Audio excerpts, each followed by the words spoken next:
deuxième méthode. Donc ici, de même, c'est une méthode paramétrée avec path_param. Donc je vais passer directement pour tester cette méthode-là.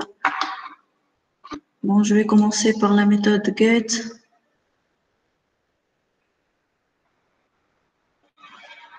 Donc je vais passer pour tester la méthode get.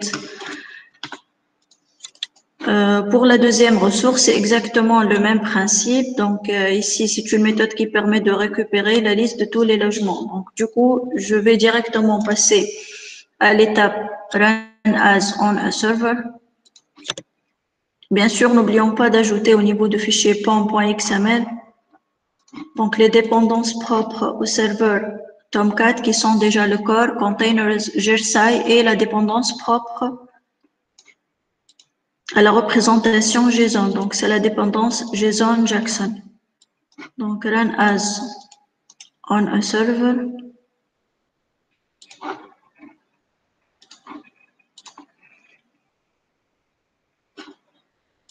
Donc, au niveau de Postman, qu'est-ce que je vais faire? Je vais passer à la construction du REST. Normalement, c'est l'ID de l'activator et rendez-vous, c'est le path de la ressource rendez-vous. Donc, getSend, il est en train d'afficher les instances rendez-vous. C'est clair, de la liste rendez-vous. C'est clair. Comme vous voyez ici, puisque déjà on a une relation entre les deux entités, donc pour un rendez-vous, on a appel pour l'entité logement. Donc, comme vous voyez ici, elle est en train d'afficher tous les détails de rendez-vous. Je vais essayer maintenant d'appeler la deuxième ressource. Donc, la ressource logement.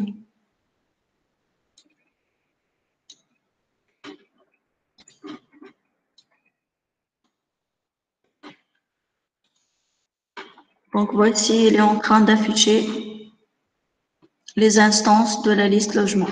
C'est clair? Est-ce que vous avez compris? Donc, je vais déposer la correction sur l'espace Mbanda. C'est bon? Est-ce que vous avez des questions concernant cette partie-là? Normalement, de cette manière-là, on a déjà terminé la partie reste. On va passer à une nouvelle partie. Donc, je viens de publier sur l'espace un outil qu'on va l'utiliser maintenant. Donc, bon, vous pouvez l'installer. On a besoin de cet outil. Bah, juste une câble de partie court et on va commencer par consommer un service web SOAP. Donc, avec les services web SOAP WSDL, on va utiliser cet outil. Normalement, déjà, عندكم accès à Drive. حطيته على نفس الدرايف اللي عملته منه téléchargement dans le Postman. Donc, c'est l'outil SOAP UI. Donc, je vais publier la partie court et on commence. Est-ce que vous avez des questions concernant la partie reste?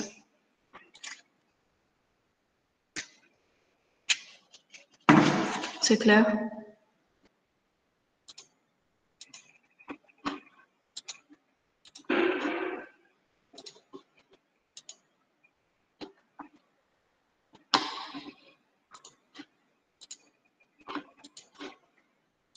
Mais le chapitre introductif, on a déjà parlé des acteurs intervenants au niveau de l'architecture SOA. Est-ce que vous pouvez me rappeler de ça? Donc, il y a 3 acteurs.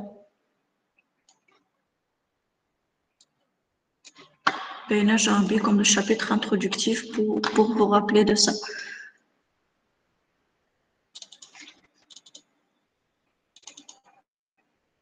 Donc, lorsqu'on a parlé des concepts intervenants au niveau de l'architecture SOA en général, on a parlé de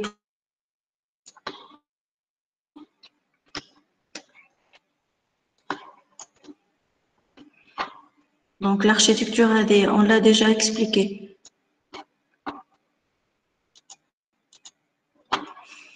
Donc, on a déjà dit que le provider, c'est l'acteur responsable sur la préparation de la description de service,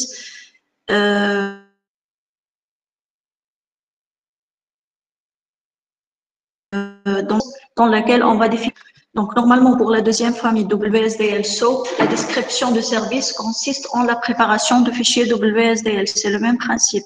Par la suite, une fois que c'est bon, mon service, il est déjà prêt, qu'est-ce que je vais faire? Je vais passer pour le mettre au niveau de l'annuaire ou bien le registry de service. comme je viens de vous dire, le chapitre introductif, on n'utilise plus le mot-clé base de service. Par contre, on utilise donc plutôt le mot-clé registry ou bien annuaire de service. Donc, si vous vous rappelez, Zadahkina à la service contract. Donc, au niveau d'un contrat, on va spécifier les contraintes à appliquer lors de l'utilisation de ce service web-là. Donc, avec Alesh, le broker, c'est l'acteur responsable à la fois de registry, c'est-à-dire l'annuaire de service et l'ensemble des contrats. Par la suite, le troisième acteur, c'est le consumer. Donc, c'est l'utilisateur qui va consommer ou bien utiliser le service web. C'est clair? Oui. Si on essaye maintenant donc d'analyser ensemble le contenu de cette architecture-là. C'est exactement le même principe. Donc, au niveau des services web SOAP, WSDL, on est en train d'appliquer toute une architecture. Déjà, si vous vous rappelez, REST, donc on dit un service web REST ou bien RESTful puisque c'est uniquement, il se base sur les caractéristiques d'une architecture REST. Par contre, avec les services web SOAP, WSDL, donc on est en train d'appliquer toute une architecture. Donc, on a les acteurs suivants. Normalement, c'est le client, le fournisseur et même le broker qui est responsable sur l'annuaire UDDI ou bien le registry. On va essayer maintenant de voir c'est quoi le SOAP, c'est quoi le WSDL et c'est quoi l'annuaire et on revient vers cette architecture.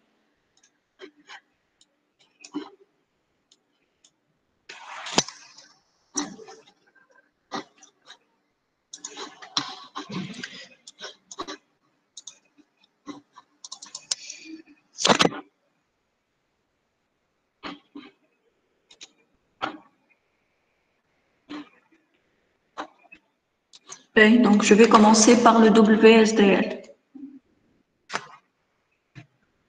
Donc, le WSDL, c'est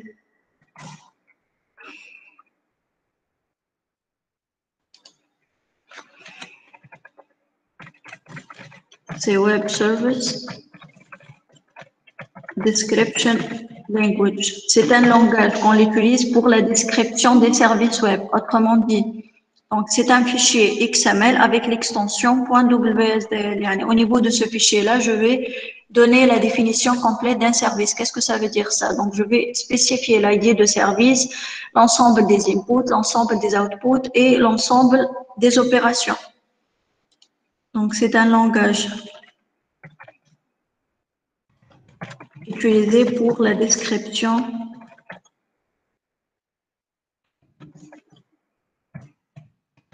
d'un service web. Autrement dit, donc le WSDL, c'est un fichier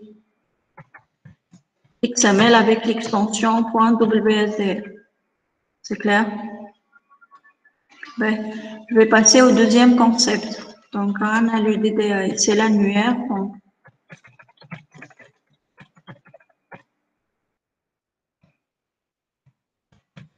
Universal Description Discovery.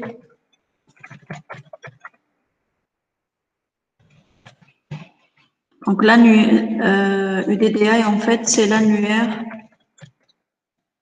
dans lequel on va mettre les fichiers WSDL. Dans le cas de cette deuxième famille, on est en train de parler de 3 fichiers.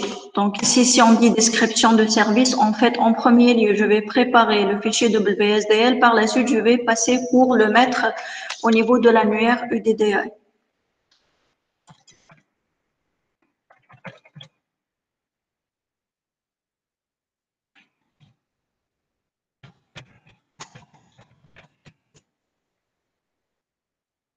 Donc, de même, l'annuaire, c'est un fichier XML avec l'extension .udda. Ouais. Pour le troisième concept maintenant, le SOAP.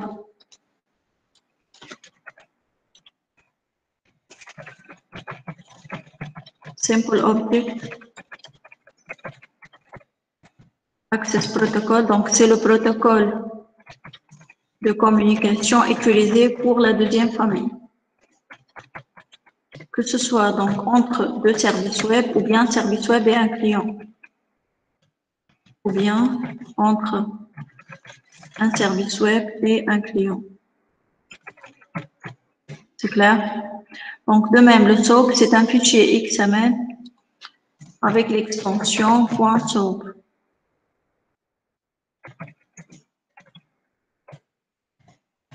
Ouais. Dans le chapitre introductif, on a abordé ensemble les étapes à suivre ou bien le cycle de vie d'un service web. Comment je peux arriver pour consommer un service web. Déjà, la première étape ici, c'est la description. Si on dit description de service ou bien d'un service, c'est-à-dire préparer le fichier WSDL. Donc, si on prend l'exemple d'un service web de paiement plutôt, donc si on dit description de service, je vais spécifier l'ID qui est service web de paiement, je vais ajouter les paramètres qui sont montant ou bien frais à payer et le numéro de carte, je vais spécifier l'ensemble des outputs qui sont messages de confirmation et reçus et je vais ajouter l'ensemble des opérations. Donc, par la suite, si on dit la deuxième étape, c'est le déploiement, en fait, cette étape consiste à mettre le WSDL au niveau de l'annuaire EDDI.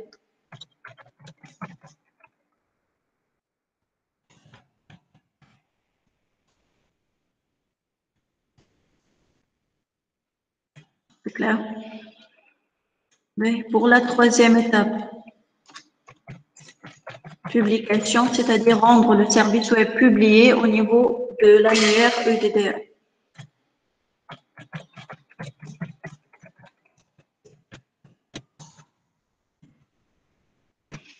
Pour la dernière étape, donc découverte et consommation, en tant que client, donc je peux interroger l'annuaire en utilisant les paramètres que vous connaissez pour effectuer la découverte et finalement la consommation de services.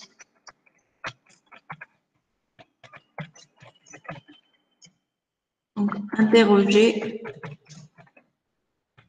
l'annuaire du DDL. C'est clair?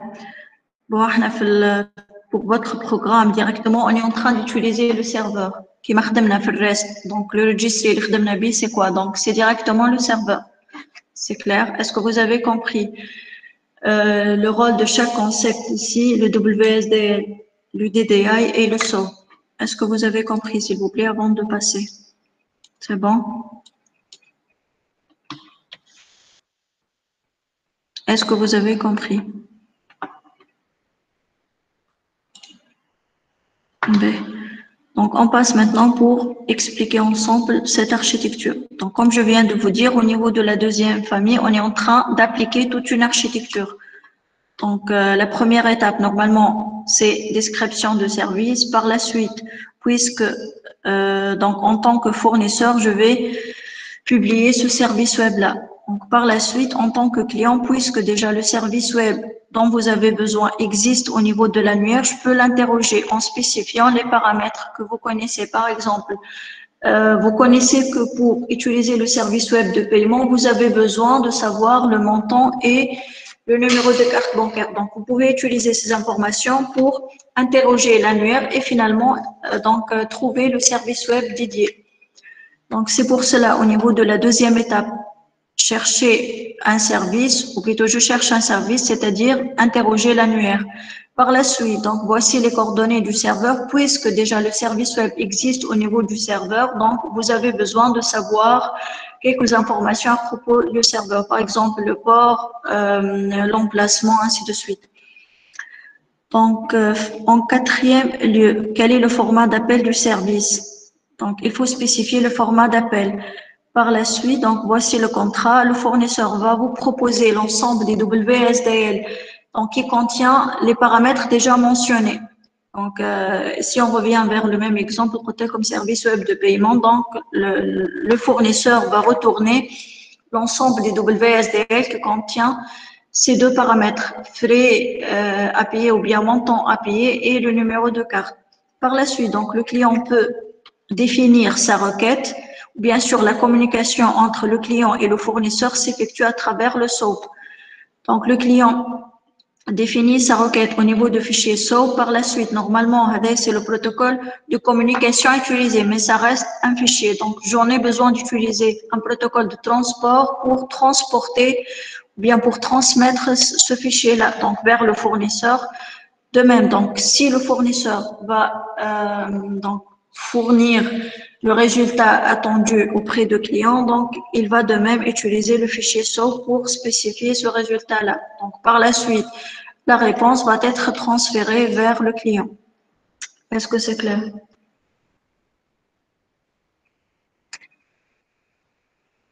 C'est bon?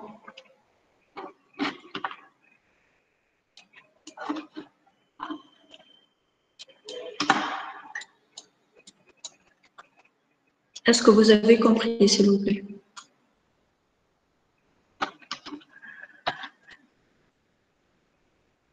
On va passer par la suite, on va prendre quelques critères pour voir, ou plutôt pour distinguer la différence entre les deux types de services web.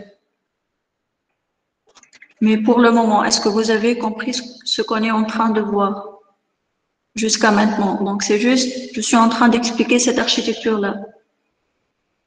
C'est bon? Est-ce que c'est bon, s'il vous plaît? On passe, oui ou non?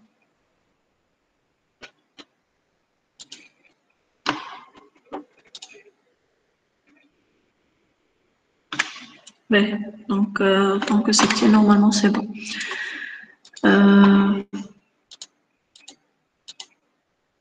Donc, puisque déjà le WSDL, c'est le fichier que je vais utiliser pour décrire mon service, donc on va passer pour voir ensemble quels sont les composants à définir au niveau de ce fichier-là. Donc, normalement, on a deux grandes parties au niveau d'un contrat WSDL. Donc, on a la partie abstraite et partie concrète.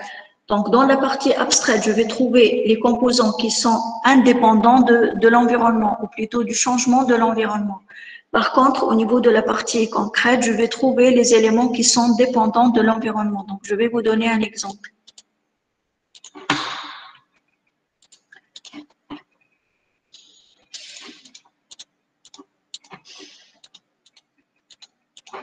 Imaginons que dans un service web, on a une opération donc, qui permet de calculer la somme entre deux entiers.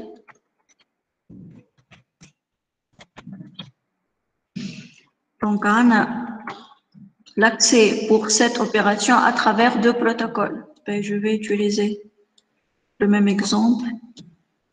Donc, le premier utilisateur utilise le protocole HTTP, donc user. Et le deuxième utilisateur utilise le protocole SMTP, par exemple. À votre avis, est-ce que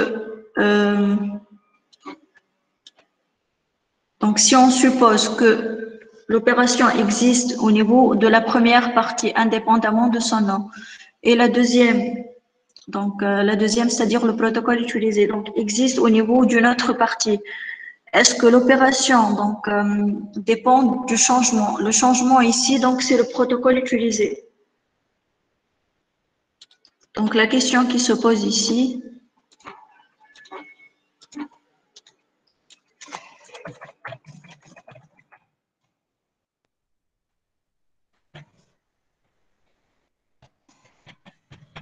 un exemple de changement ici, c'est le protocole utilisé. À votre avis, est-ce que ça va influencer sur l'opération si vous changez le protocole?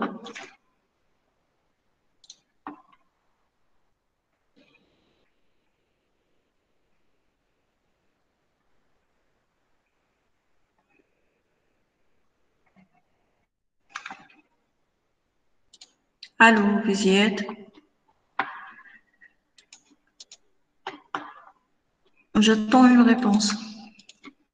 Donc, j'ai posé la question suivante. Si on a deux parties, au niveau de la première partie, donc, on a une opération qui permet de calculer la somme entre deux entiers. Dans une autre partie, on a le protocole utilisé.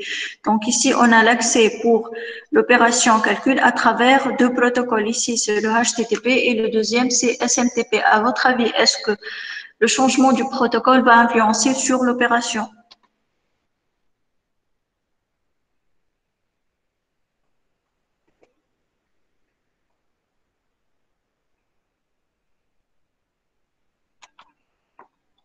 Bien sûr que non. Donc, c'est pour cela on dit que l'opération existe au niveau de la partie indépendante du changement.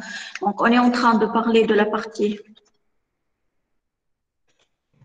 abstraite. Donc, au niveau de cette partie abstraite, normalement, on va trouver les composants qui sont indépendants du changement. Par contre, au niveau de la partie concrète, on va trouver les éléments qui sont dépendants du changement. On va voir quels sont les autres composants au niveau de chaque partie. C'est clair? Ouais. On va analyser ensemble le contenu de chaque partie.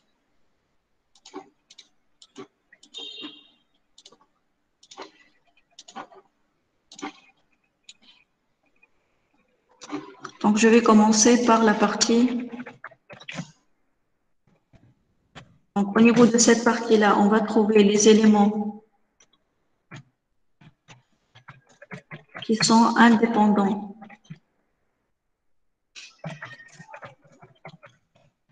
du changement. Donc, normalement, je peux trouver les éléments suivants.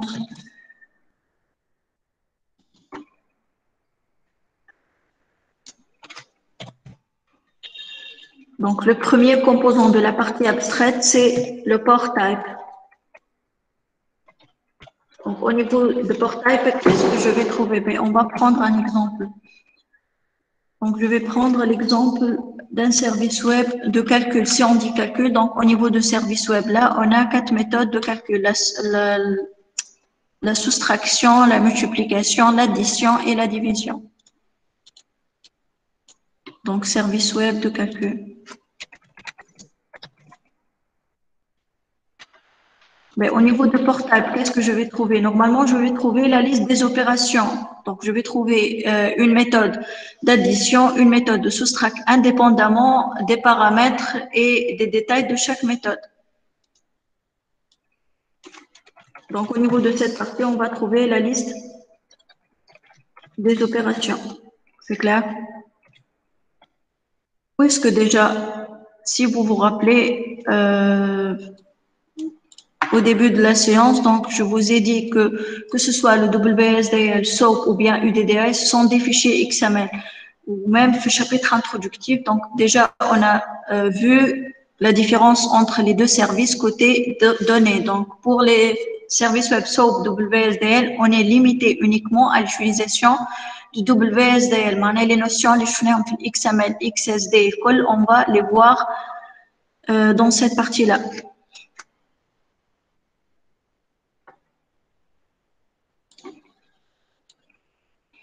Donc, si on dit liste des opérations, autrement dit, donc c'est une redirection vers la couche suivante. Donc, c'est la couche opération. Bien sûr, la redirection ici se base sur le TNS. Le target namespace, je l'ai déjà fait la partie XML. Est-ce que vous vous rappelez de ça? Donc, qui peut me rappeler? C'est quoi le TNS? Qu'est-ce qu'un target namespace? Ou bien espace des noms? Est-ce que vous pouvez me rappeler de ça?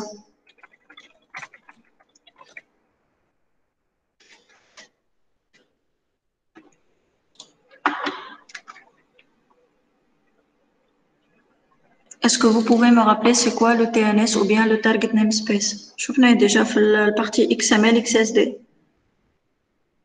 Donc, وقت اللي حكينا على l'ambiguïté ou bien conflit côté caractéristique de chaque entité. Par exemple, une entité département caractérisée par ID et nom. Et j'ai une autre entité employée caractérisée par ID et nom. Du coup, lorsque je vais fusionner ces deux documents dans un document global, donc dans un département, je peux trouver, ou plutôt dans une société, je peux trouver un département et dans un département, je vais trouver un employé. Tout en sachant que si on dit au niveau d'une société ou bien entreprise à un des départements, donc je peux considérer que les caractéristiques de l'employé et de département sont les mêmes donc caractéristiques d'un département. Donc dans ce cas-là, oui voilà, c'est le bon, je sais pas si de quoi parles-tu. Le TW, c'était juste un exemple de référence qu'on l'a déjà utilisé. Mais en général, donc si on a déjà la notion de target namespace ou bien espace des noms, l'utilité de l'utilisation des espaces des noms, c'est autrement dit pour donc éliminer ou bien résoudre le problème d'ambiguïté pour les caractéristiques de chaque élément. Donc, نرجع لنفس l'exemple اللي عطيتهولكم توا. Donc, du coup, lorsque je vais ajouter une référence dep pour l'élément département, si on dit dep de point ID ou bien dep de point nom, je peux savoir que l'ID suivant, donc c'est l'ID de département, et si on voit donc amp de point ID, je peux comprendre qu'il s'agit de l'ID. Voilà, donc pour faire la distinction entre les éléments caractérisant chaque élément. C'est clair? Est-ce que vous avez compris? C'est bon? Ben, donc je reviens vers cet exemple. Donc, pour la partie abstraite, je viens de vous expliquer le premier composant. Donc, la première couche ici, c'est le port type. Au niveau de port type, je vais trouver la liste des opérations. Si on dit la liste des opérations, pour voir les détails de chaque opération, je dois consulter la deuxième couche qui est opération. Si on dit donc la redirection se base sur le TNS, autrement dit, donc je vais trouver par exemple M1 comme référence utilisée pour la première méthode. M2, c'est une référence plutôt utilisée pour la deuxième méthode, ainsi de suite. Donc c'est pour cela qu'on dit que la redirection de liste des opérations vers la deuxième couche qui est opération se base sur le TNS. Donc le deuxième composant ici, normalement, c'est l'opération. Donc, le composant 1.2, c'est opération. Clair? Donc, au niveau de cette couche, normalement, je vais trouver les détails de chaque opération.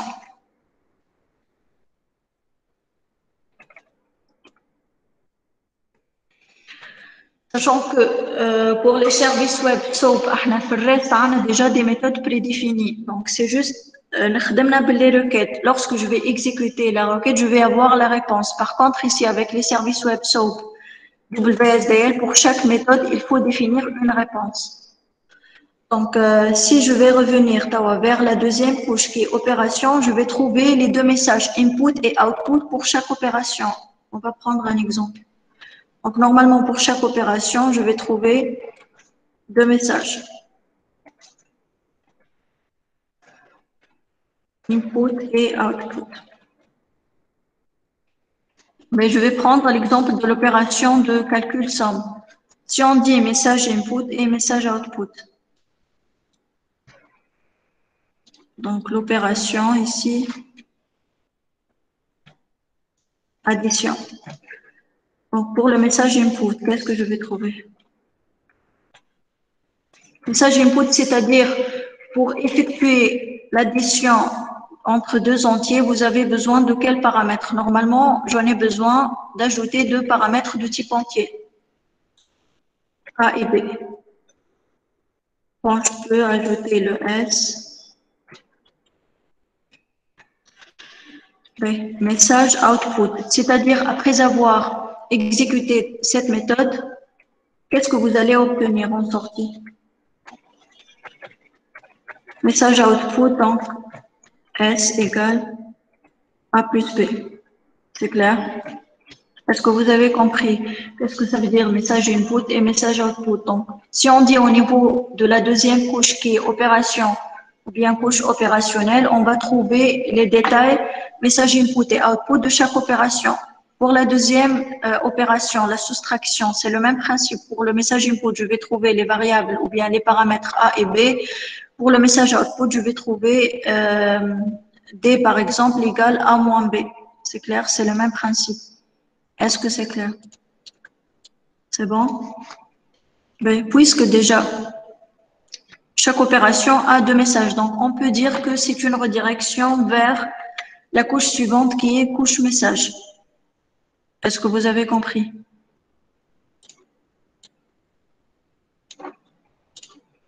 Donc, redirection vers la partie message. Bien sûr, tout en se basant sur le TNS. C'est clair? Donc, la troisième couche. c'est la couche message. Donc, pour chaque message, normalement, je vais trouver les détails. Donc, chaque message contient les paramètres, plutôt des paramètres en général. Donc, si on vous dit au niveau de message input, il y en a deux paramètres A et B qui sont de type entier. Donc, autrement dit, je peux dire que la couche message ou bien au niveau de la couche message, on peut trouver des informations redirectionnelles vers la couche suivante qui est la couche type. Type, c'est-à-dire type de données. C'est clair? Donc, et la dernière couche, normalement, c'est la couche type. Donc, c'est là où on va trouver les types de données. Si on dit type de données, autrement dit, on est en train de parler de l'XSD.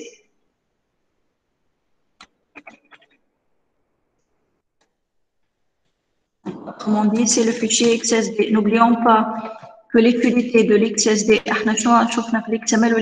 donc, l'XML, c'est le langage qu'on va l'utiliser pour la structuration de données ou bien organisation de données. L'XSD, c'est la grammaire utilisée pour spécifier les contraintes à appliquer sur les composants, que ce soit un élément ou bien attribut. Si on vous dit A et B, ce sont deux entiers. Donc, c'est une contrainte à appliquer.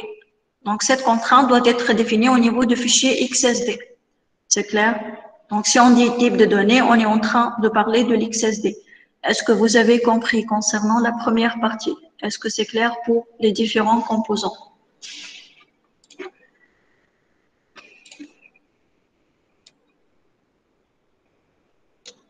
Est-ce que c'est clair, s'il vous plaît, avant de passer à la deuxième partie?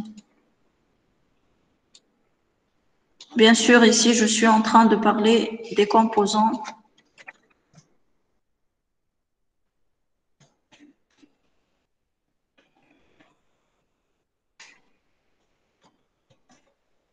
Un fichier WSD.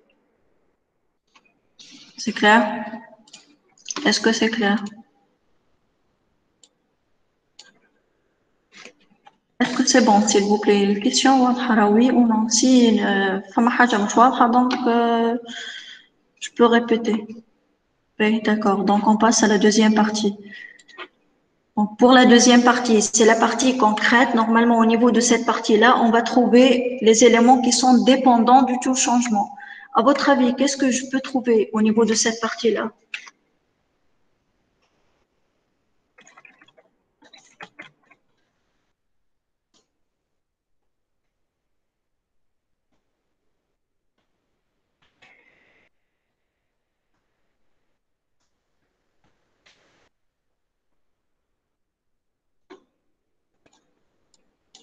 Est-ce que vous avez une idée? Donc, à votre avis, qu'est-ce que je peux trouver comme composant au niveau de cette partie-là?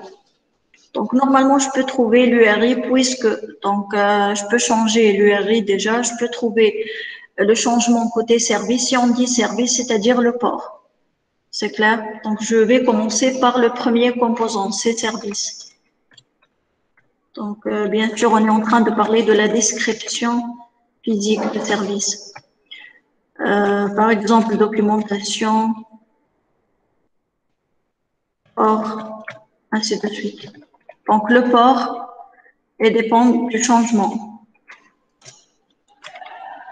Donc, le deuxième composant, c'est le port. Puisque déjà, au niveau d'un service, parmi les composants que je peux les changer, c'est port. Donc, autrement dit, c'est une redirection vers la couche suivante, qui est le port. Si on dit port, donc, normalement, on est en train de parler du RI. Donc, c'est la ressource. Donc, normalement, la ressource, c'est une redirection vers la partie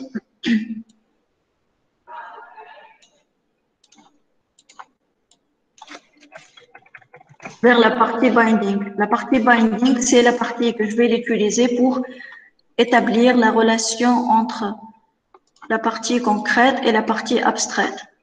C'est clair? Donc, la partie binding, c'est elle qui permet de faire la liaison entre la partie abstraite et concrète d'un service web. Plutôt d'un contrat WSDL. C'est clair? Bien sûr, si on dit redirection, toujours c'est à travers le TNS, les espaces des noms. Est-ce que c'est clair? Donc, je répète, au niveau de la deuxième partie concrète, pour le premier composant, donc on a déjà le composant service. Donc, au niveau de service, je peux trouver documentation, port, ainsi de suite. Au niveau de deuxième composant ou bien deuxième couche, c'est le port. Si on dit port, on est en train de parler du RI déjà, puisque parmi les composants du RI, on a déjà le port. Donc, c'est autrement dit une redirection vers la partie binding. Donc, c'est la partie que je vais l'utiliser pour établir la relation entre la partie abstraite et concrète d'un service web ou plutôt d'un fichier WSDL. Puisque déjà c'est la redirection vers la partie binding, normalement ça sera le dernier composant. Donc le composant 2.3, c'est la partie binding. Donc normalement, on va trouver le protocole de communication et le protocole de transport utilisé au niveau de cette partie-là.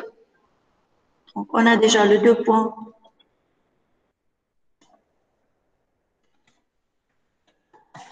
C'est notre protocole de communication. Comme je viens de vous dire, le protocole de communication, c'est le SOAP. Donc, la deuxième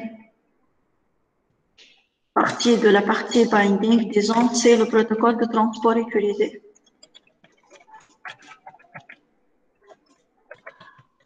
Pour le protocole de transport, je vous rappelle que déjà pour les services web REST, on a déjà vu que uniquement on est limité à l'utilisation de HTTP. Par contre, ici, pour la communication, c'est le protocole SOAP. Pour le transport, je peux utiliser plusieurs. Donc, je peux utiliser soit le HTTP, soit le FTP, soit le SMTP, et ainsi de suite.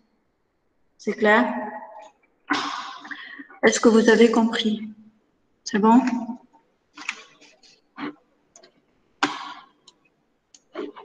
C'est clair ou non? Qui n'a pas compris? S'il vous plaît, c'est très important de comprendre les composants de chaque partie. Déjà, donc vous devez être capable de savoir déjà comment vous pouvez lire un contrat WSDL et comment vous pouvez dégager les informations demandées. Déjà, pour développer un service web, j'en ai besoin de savoir les paramètres suivants. L'input, l'output, l'opération, type de données, le port, ainsi de suite. Donc, vous devez être capable de savoir comment vous pouvez lire, où vous devez se positionner directement pour lire donc les détails de chaque partie. Est-ce que c'est clair? C'est bon? Qui n'a pas compris? Ben, on va passer maintenant pour voir c'est quoi la différence entre les deux familles des services web. Donc, je vais prendre quelques critères de comparaison.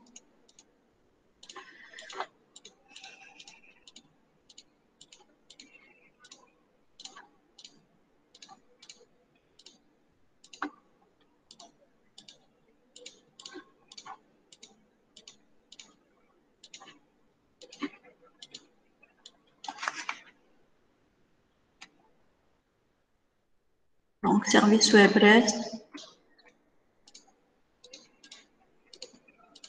et service web SOAP, WSDL.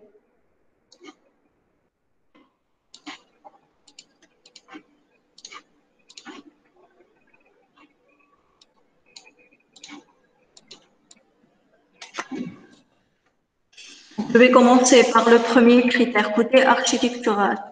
Donc, je vais dire architecture. Normalement, déjà, les services web SOAP, WSDL, au début de la science, on est en train d'expliquer toute une architecture. À votre avis, pour les services web REST, est-ce qu'on est en train d'appliquer une architecture? Donc, pour les services web SOAP, WSDL, c'est toute une architecture à suivre.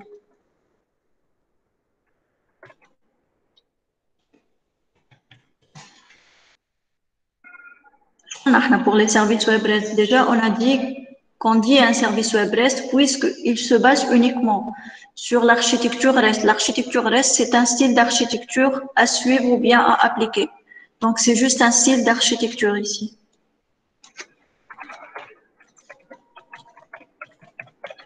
Et pour le deuxième critère, je vais dire méthode. Pour les services web REST, qu'est-ce qu'on a dit à propos des méthodes utilisées? Est-ce que je peux définir une méthode personnalisée?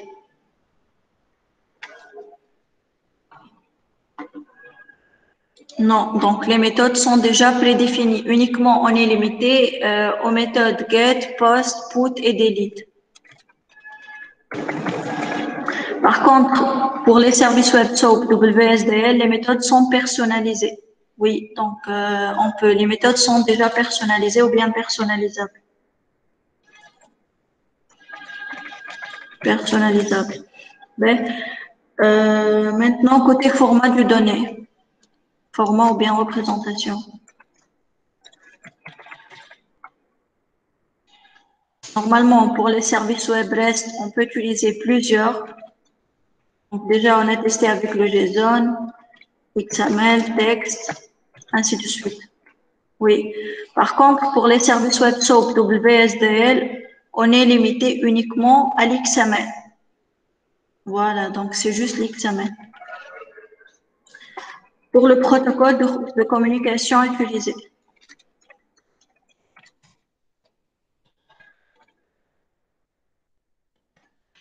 Donc pour le reste, normalement, on est limité uniquement plutôt donc au protocole HTTP, que ce soit transport ou bien communication. Donc ici, c'est le HTTP. Par contre, في البروميير في الريست c'est le HTTP. في SOAP WSDL, on va utiliser quel protocole?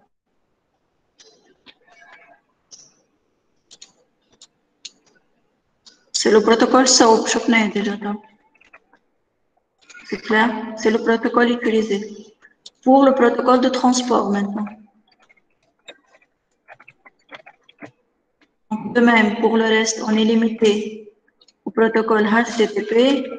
Par contre, pour le SOAP WSDL, donc, on peut utiliser le HTTP, le SMTP. Oui, plusieurs. Donc, le FTP, ainsi de suite. Mais, à votre avis, est-ce que le reste est plus facile ou bien le SOAP?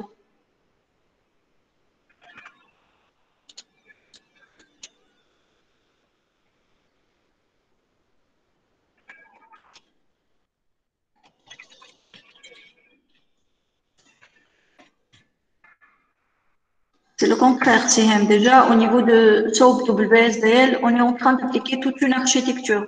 Par contre, pour le reste, non, c'est juste, c'est clair. Donc, pour le reste, non. Donc, c'est juste, on a utilisé les 4 caractéristiques. Donc, les méthodes sont déjà prédéfinies. Donc, le HTTP pour le transport et pour la communication, ainsi de suite. Donc, normalement, le reste, il est simple et facile à utiliser. Par contre, pour le SOAP WSDL, donc il est complexe, difficile à utiliser. Ben, côté sécurité, maintenant, à votre avis, est-ce que le reste, oui, le SOAP est plus sécurisé puisque déjà, je suis en train d'appliquer toute l'architecture. De plus, les méthodes sont personnalisées. Et je ne peux pas découvrir tout simplement la méthode utilisée, puisque déjà, les méthodes sont personnalisables. Donc, côté sécurité, le reste, il est moins sécurisé et le SOAP, il est plus sécurisé. C'est clair? Est-ce que vous avez compris? C'est bon? Donc, c'est juste les critères de comparaison côté théorique. De deuxième séance, normalement, on va commencer plutôt le développement. Pour cette séance, on va prendre l'exemple d'un service web de calcul qui existe déjà en ligne. C'est juste, on va le consommer en utilisant l'outil SOAP-UI. C'est clair? Oui.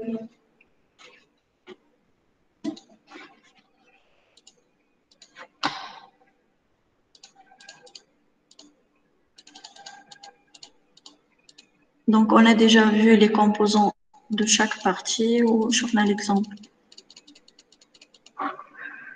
Ben, je vous invite à installer l'outil SOAP. Donc, l'atelier, déjà, l'atelier consommation d'un service web SOAP. Comme je viens de vous dire, on va consommer le service web calculator qui existe en ligne. Ben, comme l'installation et on commence.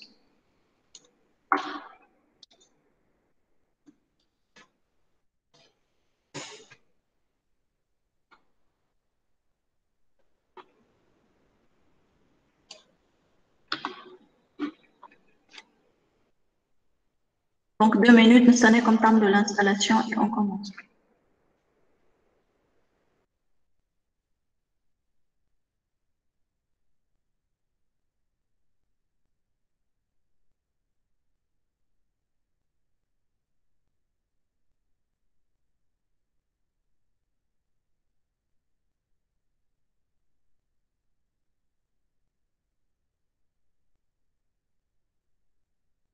Madame?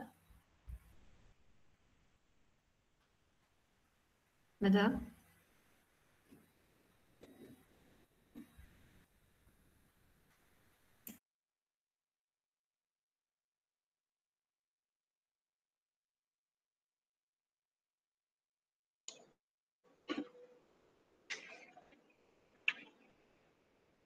Madame?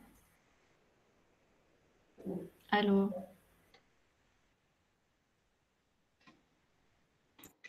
Allô? Oui, Siam, est-ce que tu as besoin de quelque chose? بالنسبة للبروبليم من بعد ديلا باقي نفس الحكاية ممكنش تشوف معايا من بعدها في الأقل Ben, juste نكملوا l'atelier هذا et on va نشوفوا. باهي ميرسي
Bon, pour le client reste, il y en a l'advanced reste. Donc, tu peux essayer de le télécharger à travers le lien suivant. Ben, on commence.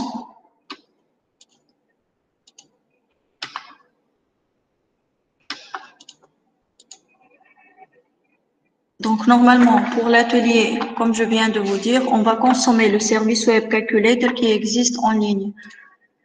On va utiliser l'URI suivante. Donc, c'est l'URI dans laquelle ce service il est déjà défini.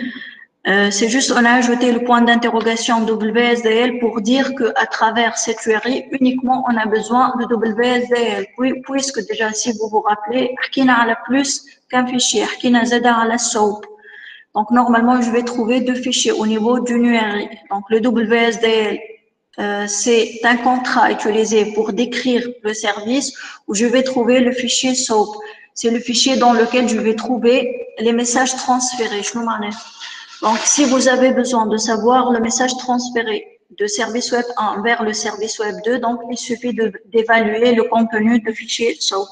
C'est clair? Ben, normalement, le contrat ou bien le fichier WSDL propre au service Web Calculator est le suivant. Donc, comme vous voyez ici, c'est pratiquement les notions XML, XSD. Donc, on va essayer de voir ensemble les parties qu'on a parlé tout à l'heure. Donc, on a déjà le partie message. Donc, je vais essayer de cacher les détails. Ça.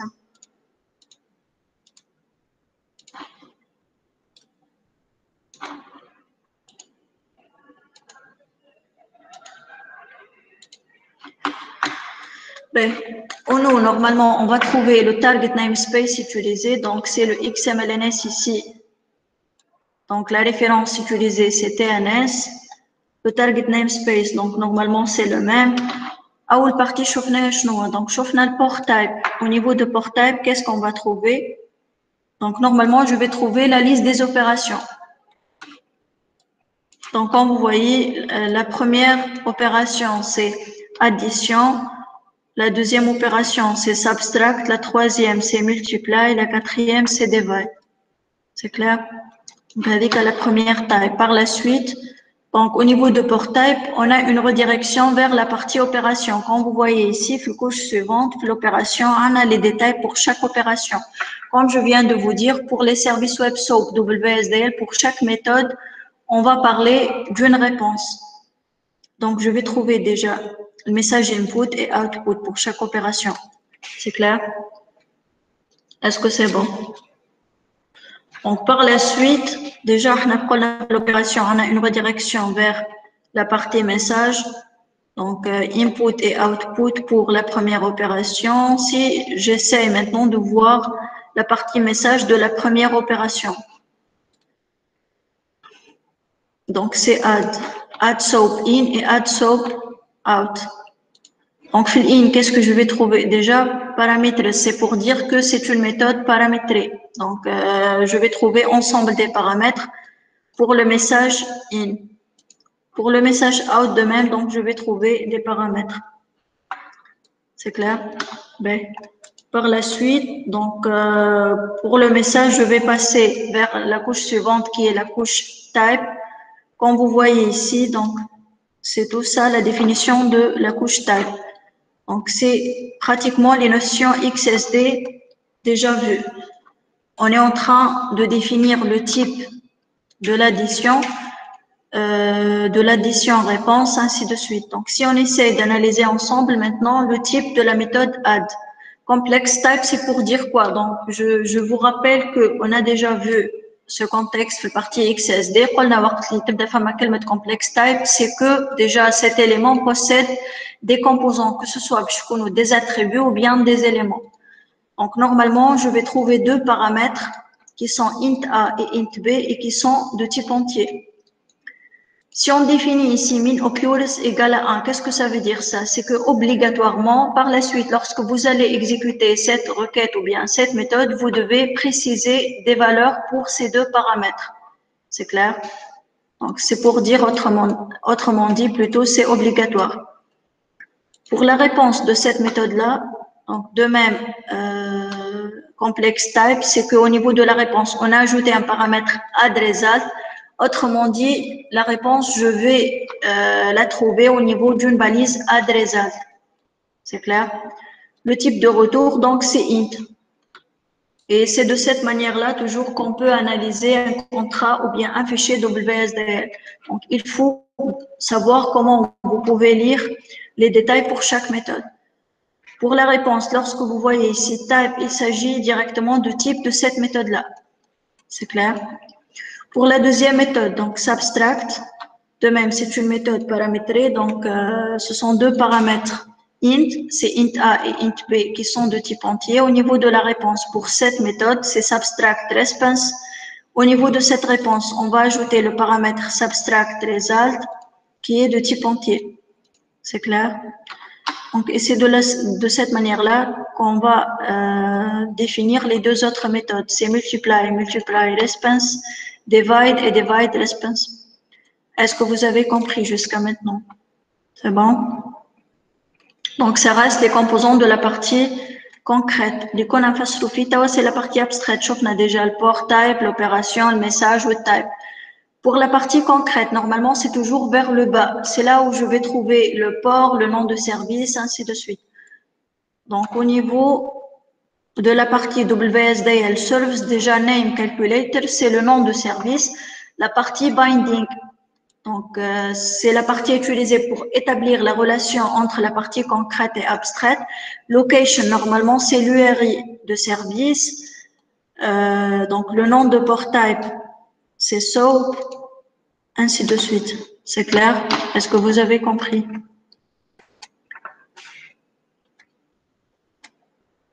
C'est bon?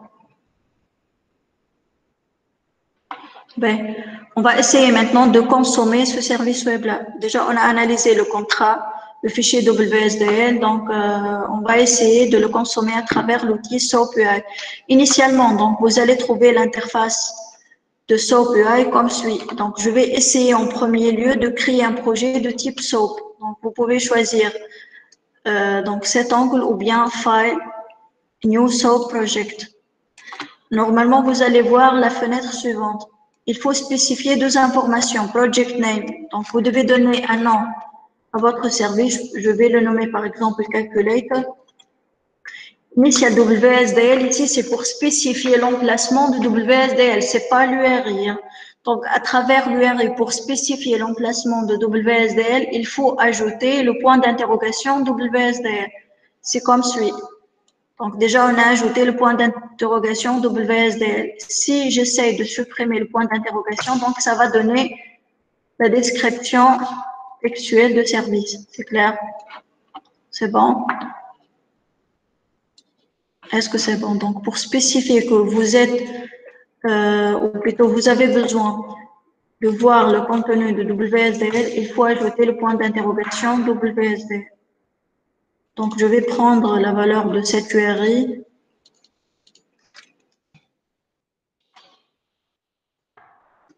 WSDL. Donc, OK, la barre de progression ici, c'est pour dire qu'il est en train de vérifier que au niveau de l'URI mentionné, il existe un fichier WSDL, c'est clair. Par la suite, donc, il va importer les méthodes qui sont définies au niveau de ce fichier-là. Pour l'un, c'est juste par erreur qu'il y a deux parties SOAP, mais normalement, c'est juste, il doit afficher les 4 méthodes suivantes. C'est clair? Pratiquement, donc, on a 4 méthodes définies au niveau de ce service web-là. C'est add, divide, multiply et subtract. Normalement, je vais trouver une requête pour chaque méthode. Donc, request 1, request, request, request. Je vais essayer d'exécuter la requête de la première méthode qui est addition. Donc, c'est juste, il suffit de cliquer sur request 1.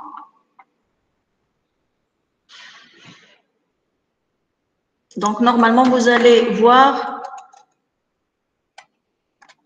les deux blocs suivants. Donc, le bloc à gauche, c'est là où donc vous pouvez voir la requête.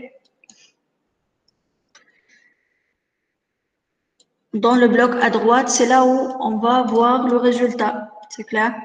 Donc, pour la requête, si on essaie tout d'abord d'analyser ce texte. Donc, déjà, le nom de la méthode, c'est add. Temp, c'est la référence utilisée. Le premier paramètre, c'est int a. Le deuxième paramètre, c'est int b. Le point d'interrogation ici, c'est pour dire que vous devez ajouter une valeur. Donc, au nom, je peux trouver le XMLNS, le target namespace utilisé. C'est clair? Si vous négligez déjà les valeurs des deux paramètres et vous envoyez directement cette requête. Donc, le triangle ici en vert, c'est pour envoyer la requête, bien sûr, à condition que mon service soit en cours d'exécution. Donc, je vais envoyer la requête. Donc, voici, il s'agit d'une erreur. Alech, il a généré une erreur puisque déjà on a ajouté le min occurs égal à 1 au niveau des deux paramètres. Donc, c'est que, autrement dit, vous êtes obligé d'ajouter des valeurs pour ces deux paramètres. Je vais maintenant essayer d'ajouter deux valeurs. 5, voici, il est en train d'afficher le résultat, c'est clair. Vous pouvez vérifier ça. Donc, normalement, add result, on a ajouté le paramètre add result. Donc, normalement, c'est la balise utilisée pour afficher le résultat. Donc, si on essaie de revenir, vers la réponse de la première méthode. Donc, c'est address-pince. Au niveau de address-pince, qu'est-ce qu'on a fait? On a ajouté un paramètre adressat. C'est là où on va afficher le résultat. C'est clair? C'est de la même manière qu'on va procéder pour exécuter les autres méthodes. Pour la division maintenant, bien sûr, c'est tant que le min occur est égal à 1, donc je vais essayer de donner deux valeurs. Normalement, ça va donner 5. Voici le résultat, donc 5 pour le multiply.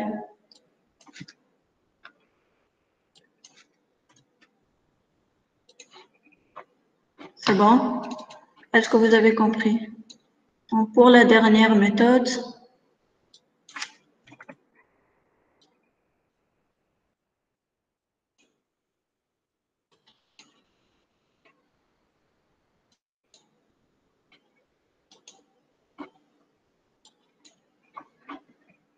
multiply, oui. Attendez. Subtract.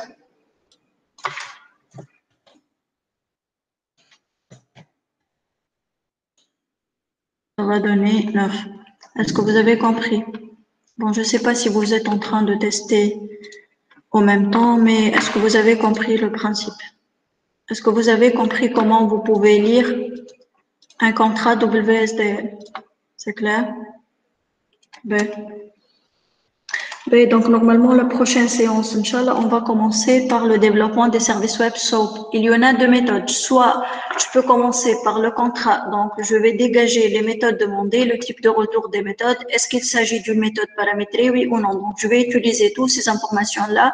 Bien sûr, n'oublions pas le nom de service, le nom de port, ainsi de suite, le target namespace. Donc, je vais utiliser ces informations pour développer côté Java un service web. Sinon, donc, je peux me baser sur la première méthode, je vais commencer par une classe Java pour générer finalement le contrat WSD. Donc, il y en a deux méthodes à suivre pour développer ou bien définir un service web SOAP WSD. C'est clair?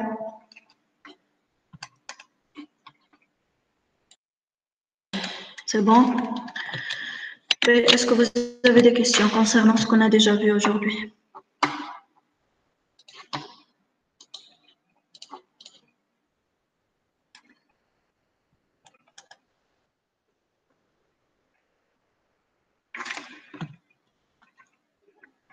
Pour les autres, est-ce que vous avez des questions, s'il vous plaît, sur n'importe quelle partie?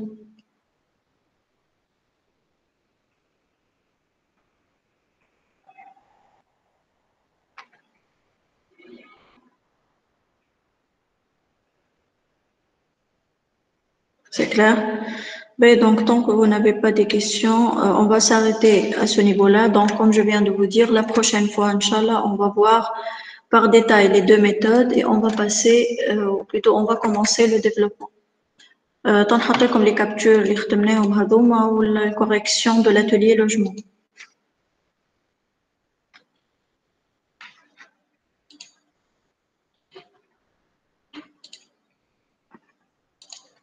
Ben, d'accord, donc je vous dis bon courage ou à la prochaine, Inch'Allah. Sihem, tu peux partager ton écran.